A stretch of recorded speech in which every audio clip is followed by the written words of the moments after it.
You were probably the busiest man on earth prior to January 20th. I don't know what you call yourself now, but we really appreciate you taking the time for being with us. I don't know.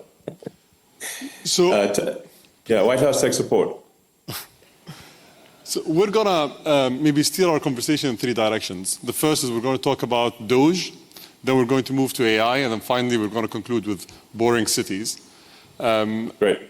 And I'd like to start off by maybe talking about how consequential you are for human history. I think no single person has had such an impact on space, on communication, on artificial intelligence, on transport, and the transition to green energy. And there was always a trend. There were deniers or critics at first, then naysayers, and then supporters. And typically people always start by saying, he overpromises and he won't deliver. Then they finally see the trend and the trajectory and they turn out to be supporters. Do you think we'll see that in the government efficiency space? Like people are going to really see the impact very quickly and transition to becoming supporters? Well, yes. First of all, I think we've got quite a lot of support from at least the American public, and I think from maybe around the world. When the public is polled on sort of improving government efficiency, in fact, it is, I believe, the highest polling single issue, meaning that it is something that appeals to voters from of all types. And I think improving government efficiency, I think, was like almost 70% support, so quite a lot, basically, more than any other issue. So I think the people are very supportive. Obviously, there's certain elements of the bureaucracy that are not supportive because we are moving them from the government sector to the private sector.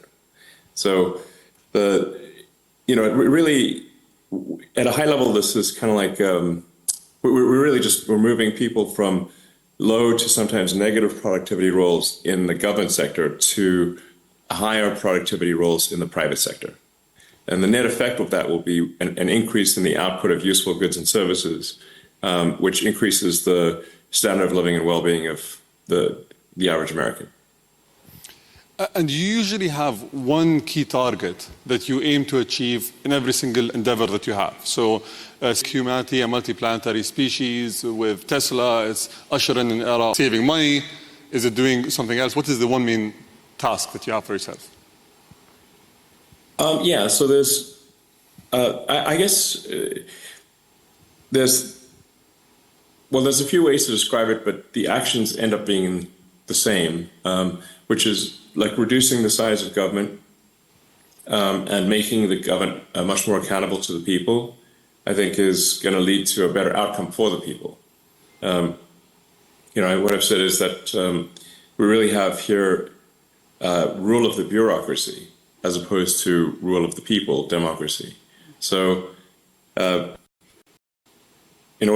want to restore rule of the people. And so what that means is reducing the size of the federal government, basically reducing regulation. There's a tremendous amount of over-regulation that's happened over time. And this is an inevitable consequence of a long period of prosperity, is that you're going to get more and more rules and regulations, more laws accumulate over time.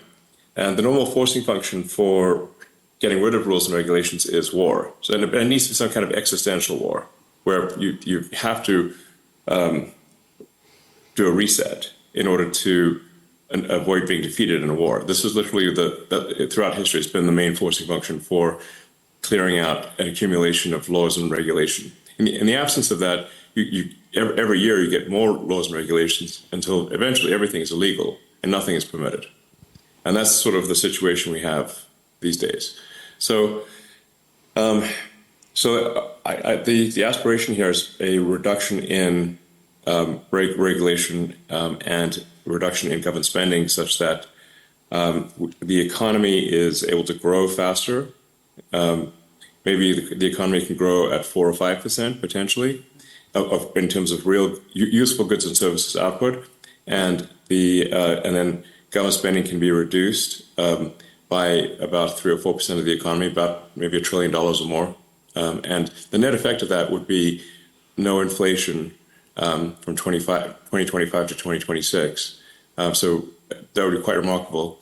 And also, if the U.S. government is buying less debt, which I think will be the case. If the deficit drops from 2 trillion to 1 trillion, then there'll be 1 trillion less debt that the government needs to buy, which will drop, of course, interest rates to drop significantly. And that means people's mortgage payments, car payments, credit card payments, student loans, whatever debt they have, their debt payments will be less. So I think this is something that will benefit the average American. I think some of the things we're doing also will be hopefully helpful to other countries, because with the new administration, there's less interest in interfering with the affairs of other countries. I think there's the times the United States has been kind of pushy in international affairs, which may resonate with a number of members of the audience.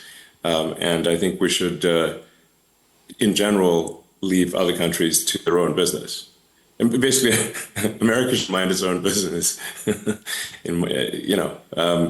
rather than push for regime change all over the place. So I think this is probably a good thing for other countries too. So instead of waiting for a war to happen, you went to war against the bureaucracy in the government. Yes, we're essentially just we're with the support and direction of President Trump. We are reducing the size of the bureaucracy, getting rid of excess regulatory regulations, and there's also so many agencies and regulatory authorities that they actually step on each other's feet. It's kind of like having a sports game where there are too many referees on the field, like more referees than players at times. Now that would be a silly game, if the players can't pass the ball without hitting a referee, But it's kind of getting to that point in the U.S. So there's roughly 450 federal agencies of one kind or another. That's more agencies. That's almost an average of 2 agencies per year since the formation of the United States. So, how many agencies do you really need to run a country? 99? Not 450, that's for sure. So. And how do you guarantee that all the incredible achievements that you aim to have in terms of savings, in terms of impacting the lives of the American people, are not going to be reversed in 4 years? Typically, the cycle gets reversed every 4 years.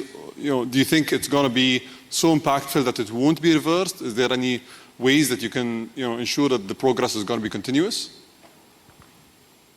Well, I think we do need to delete entire agencies as opposed to leave part of them behind. Because if you leave part of them behind, it's easy. It's kind of like leaving a weed. If you don't remove the roots of the weed, then it's easy for the weed to grow back. But if you remove the roots of the weed, it doesn't stop weeds from ever growing back, but it makes it harder. So we have to really delete entire agencies, many of them. And that's not to say there won't be an increase over time of bureaucracy in some new administration, but it'll be from a much lower baseline. So it's a step in the right direction. I think the overarching goal here is to lay the foundation for prosperity that will last many decades, maybe centuries. And but it will be forever. Nothing's forever. But I think we can strengthen the foundations of the United States substantially. And what lessons can other governments learn from the U.S.? You say tech support on your shirt. Is that only technology, or is there other things? How do you approach efficiency? Well, a shocking percentage of the problem, or maybe not shocking for those who know it, but a big percentage of the problem is improving the technology that the government runs on. So the U.S. government runs on a collection of thousands of computers, many of them antiquated, running very old software, and the computers don't talk to each other. So that's why tech support is kind of a real thing. In order to make the government more efficient, you have to improve the technology. You may have read about the example I used recently when President Trump was signing one of the DOGE executive orders of the difficulty of U.S. government workers retiring. Like the maximum retirement rate is 10,000 a month, and the reason for that is because the retirement is entirely paperwork right now. It's manually calculated paperwork that's put in an envelope and then taken down a mine shaft and stored in a mine. And then one of the things that affects the rate at which federal workers can retire is the speed of the elevator in a mine in Pennsylvania, which is bizarre because it should be digital, So then when we said, well, why isn't it digital? They said, well, we have had a digitization program going since 2014. So that's been 11 years. So then we asked, well, so how much progress have you made? And they said, B. You mean you're giving yourself a grade of B? No, we're on the letter B. So we're like, okay, we're going to need to really provide some tech support here. Otherwise, literally, people can't even retire, even if they want to. It's pretty bad. There's a lot of software systems that need to be updated and fixed. In some cases, deleted. A lot of things that should be automated. I mean, in terms of the number of, say, U.S. citizens that are operating the mine, it's about 1,000 people are working on this mine, where the papers are stored. But they should ideally be working on something else. They should be working on producing goods and services that are of much higher value to the public, So I mean, really, even if somebody just grew tomatoes in their garden and sold them at the farmer's market, that would be more useful than carrying manila envelopes down a mine shaft. Safe to say. So a lot of the stuff is like that. It's not like any one thing is particularly difficult, but there are like 10,000 things that need to be improved. So it's efficiency through innovation rather than efficiency through austerity and cost cutting specifically, right? So you're trying to do both at the same time, maybe focus more on tech support than cutting costs? Well, by improving the technology, the costs do reduce. So, it's very expensive to have 1,000 people operate a mine doing paper retirement, whereas that really should just be digitized and be a computer that's with the information stored in the cloud, and it's very straightforward and low cost. So automation, will help there a lot. But a lot of things just really shouldn't exist. They're kind of vestigial. A lot of attention has been on the sort of USAID, for example. When we looked at a lot of those programs, we're like, we should look, why does this actually exist? Is there really a need for it? There's National Endowment for Democracy, but I'm like, okay, well, how much democracy have they achieved lately? I don't know, not much. The picture they have on their website is a picture of Reagan and Gorbachev. That's been a while, that was like the 80s. So it's not like I'm obviously not opposed to democracy, or there's all these things that get funded, but we're like, well, why does this need taxpayer money? It doesn't seem like it does. There's a lot of sort of pushing DEI worldwide that this obviously the Trump administration doesn't agree with, and we want to terminate that stuff, which we are. Make sure the schools focus on improving basic education of kids. As President Trump said, I think yesterday, maybe today, the United States is currently ranked 40th out of 40 in the OECD for education, which is pretty bad. You can't, but in terms of spending, the United States is spending a tremendous amount per student, but achieving very weak results. So, that's just a case where, okay, we need to spend less money and get better results. It's like, a lot of it, you can think of it sort of like, it's like, in a way, it's like a big company, like a big corporation, American Incorporated. And, just like with Twitter, there was a lot of stuff that was being done that was unnecessary.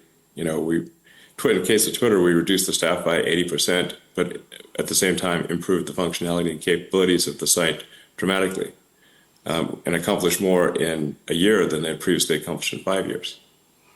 So So it's like a corporate turnaround, but at a much larger scale. Um, we are giving generous, exit packages. Like, if people retire, they get paid all the way through September. They can go on vacation. They can get a second job. They can do whatever they want.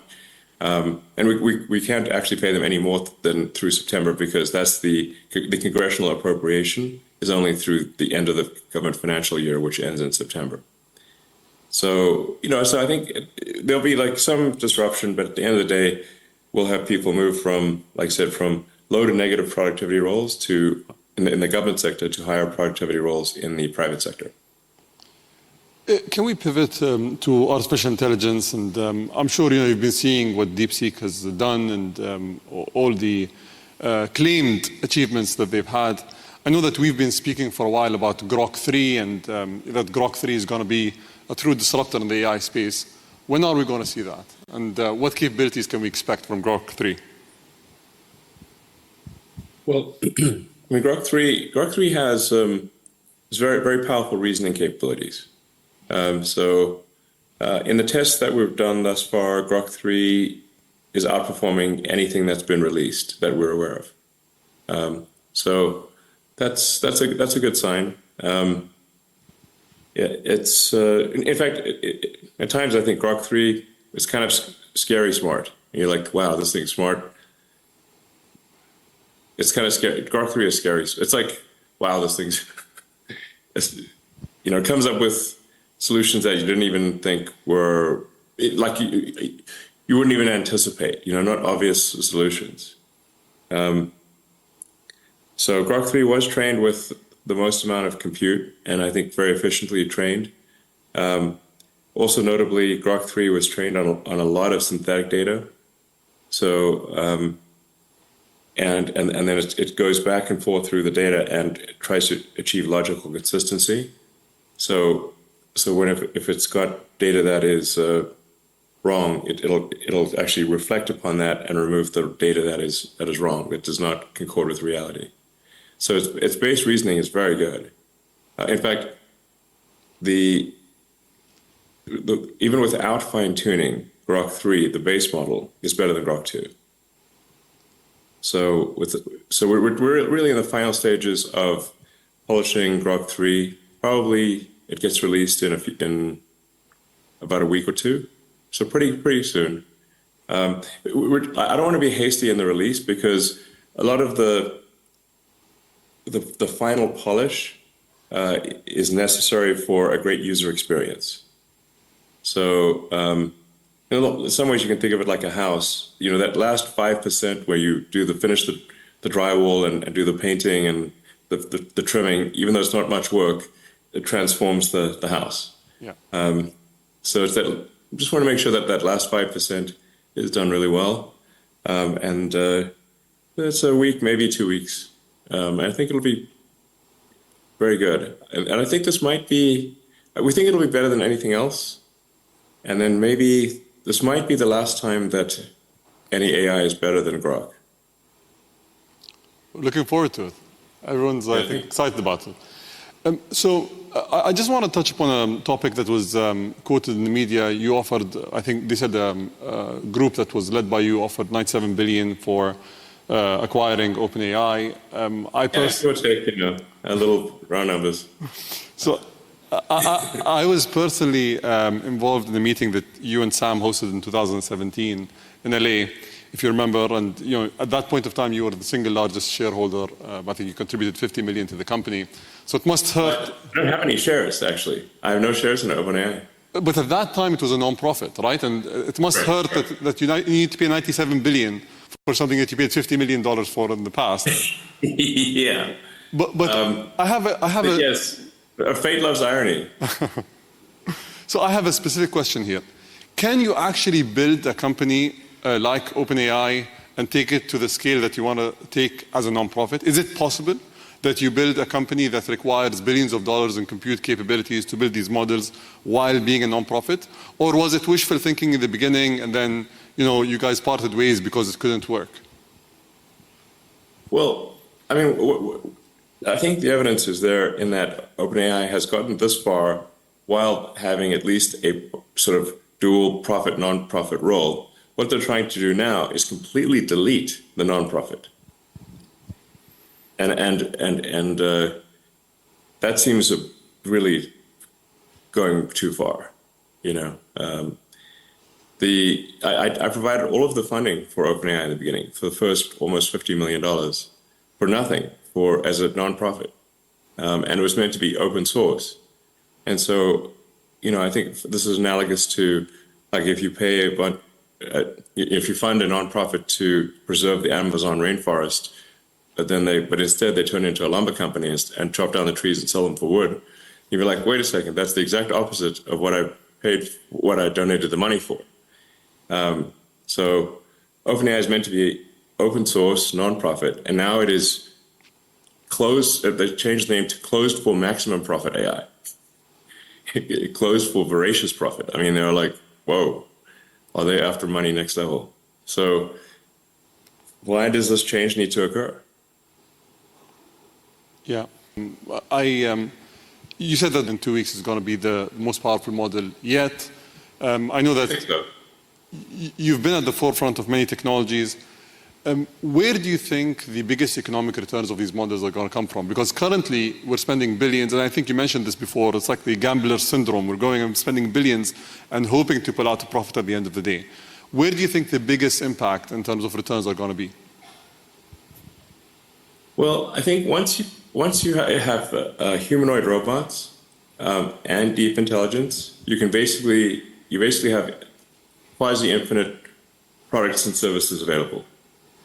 So with Tesla building the most advanced humanoid robot, you know, then those humanoid robots can be directed by deep intelligence at the data center level. You can say you can produce any product, provide any service. There's really no limit to the economy at that point. You can make anything, provided, like I said, so I'm not sure at that point will money even be meaningful. I don't know. It might not be. You know, because the economic output is productivity per capita times how many people do you have. If in the form of humanoid robots you have no meaningful limit on the number of robots, and the robots can basically do anything, then you'll have a sort of a universal high income situation. Anyone will be able to have as many products and services as they want, with the exception of things that say have artificial scarcity, like a particular piece of art or something like that. But for any goods and services, they'll be available to everyone. So you've been... It's going to be a very different world, you know. In fact, I recommend that people read maybe the Ian Banks, the culture books, for a frame of reference. Because money is really like a database or an information system for resource allocation. But if you don't have a scarcity of resources, it's not clear what purpose money has. Have you watched the movie Idiocracy? Yes. How do you guarantee that we don't end up in that world if we don't need money, if AI can think for us and do all these tasks, if as people, we're dependent on something else to run the society and everything around it? How do we not end up in that world? In the long term, I mean. Well, I think Idiocracy was basically saying that if smart people don't reproduce, but only dumb people do, then everyone's going to be dumb. I mean, that's basically what it was saying. That's the opening sequence of Idiocracy. The first 10 minutes are amazing. And I hear people unironically say the statements that are said in the opening sequence of Idiocracy, where they don't have they're too busy with their careers to have kids, and they keep postponing having kids for their careers until they're too old to have kids, and then they don't have kids. And I've heard many people be like that. So, yeah, I mean, I don't know. I think we might be headed to a bimodal human intelligence distribution, where there's a small number. It's kind of maybe like more like Brave New World, Aldous Huxley, where you've got sort of a small group of very smart humans, but then maybe the average intelligence drifts lower over time, potentially. Because we have assortative mating, in the last few decades or several decades that did not exist before. So, but human intelligence, I think, will be dwarfed by machine intelligence. I'm not sure how to feel about that, except that it appears to be inevitable. That at some point, human intelligence will be a very small fraction of total intelligence. Digital intelligence will be more than 99% of all intelligence in the future. So hopefully the computers are nice to us. But I think... Wishful thinking. Wishful thinking. I hope so. I think it matters like how we bring up AI, because you can think of AI like a super genius child. But it still matters, even if you have a super genius child, like what sort of values do you instill in that child? What do you say that teach that? How do you, as a child's growing up, what values do you teach the child? And something that I think is extremely important is to be maximally truth-seeking. And I think that's in some sense, what's the most important thing for AI safety? I think it's to be maximally truth-seeking. And I think also curiosity is important. And I think if it's curious and truth-seeking, it will foster humanity, and because it would be curious about how humanity would develop. And so I think that then it would probably, if it's curious, it would be curious about, okay, let's see how the humans do. Let's foster their development. And if it's truth-seeking, we can avoid dystopian outcomes. An example being like, say, when Google Gemini was programmed to make every output be diverse, even if it didn't match reality, so like it was asked to produce an image of the founding fathers of the United States, and instead produced an image of a group of diverse women, which is factually untrue, But the problem is, like, if hypothetically an AI is designed for DEI, diversity at all costs, it could decide that there are too many men in power and execute them.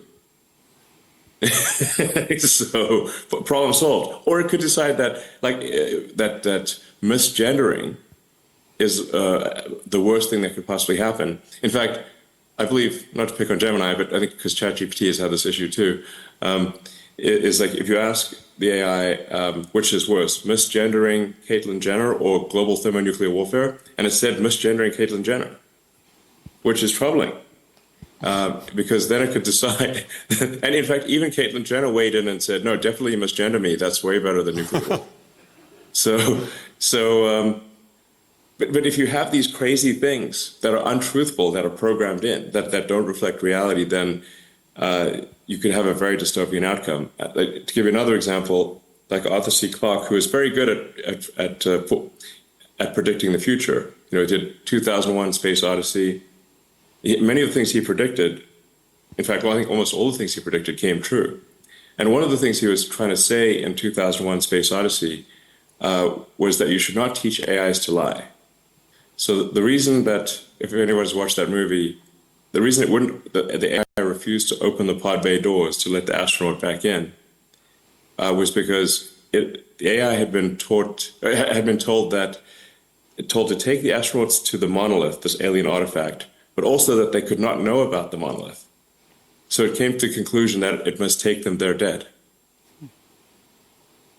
And so that's why it wouldn't open the pod bay doors. The lesson there is very important for AIs to be truth maximizing. Let's hope it doesn't come to that. Yes. Let's move to a boring subject, which is the Boring Company and the boring tunnels quickly. You know, I think the world has been inspired by what you guys were able to create in LA, and I think there's a lot of promise to that technology.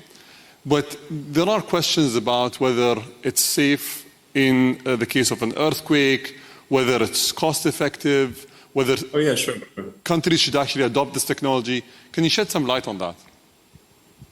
Yeah, well, first of all, I'd recommend going to the Boring Company website because many of these questions are actually answered there.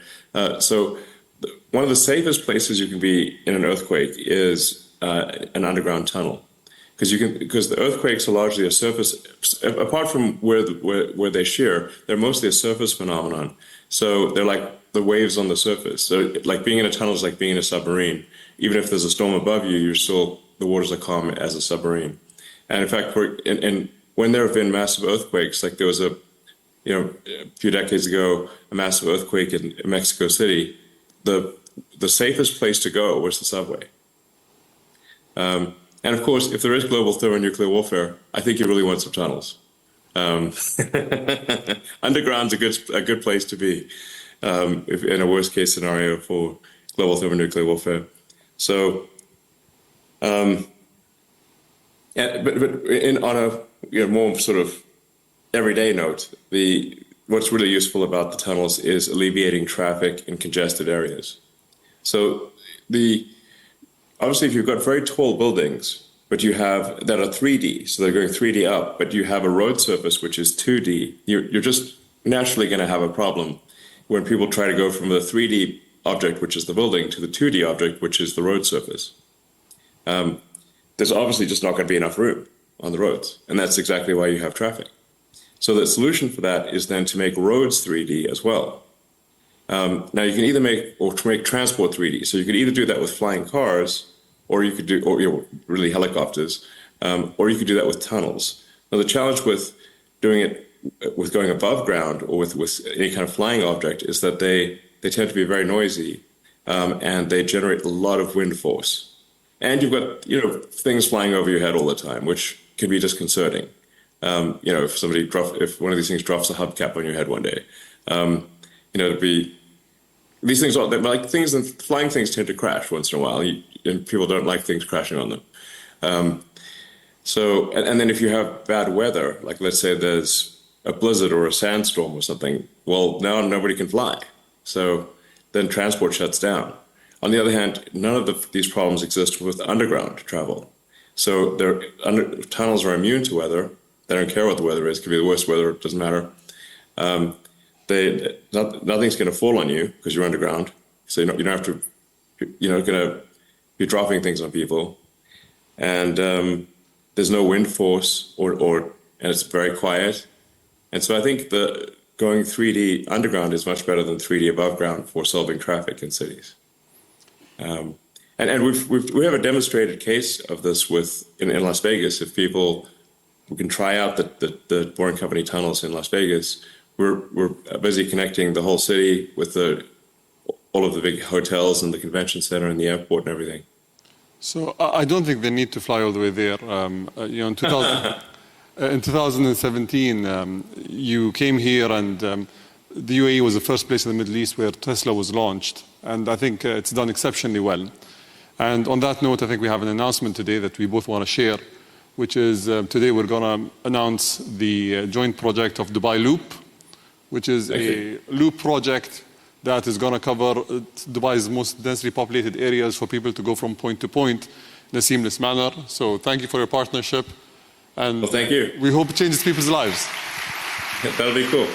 I think it'll be very exciting. I think once people try it out, they'll be like, wow, this is really cool. And it's going to seem so obvious in retrospect, but until you actually do it, you don't know. So it's going to be great. It's going to be like a wormhole. You just wormhole from one part of the city, boom, and you're out in another part of the city, and it's great. So I'm looking forward to this partnership. We're going to join the first trip and the first pod when the pod is completed. Thank you, Elon. All right, thank you very much.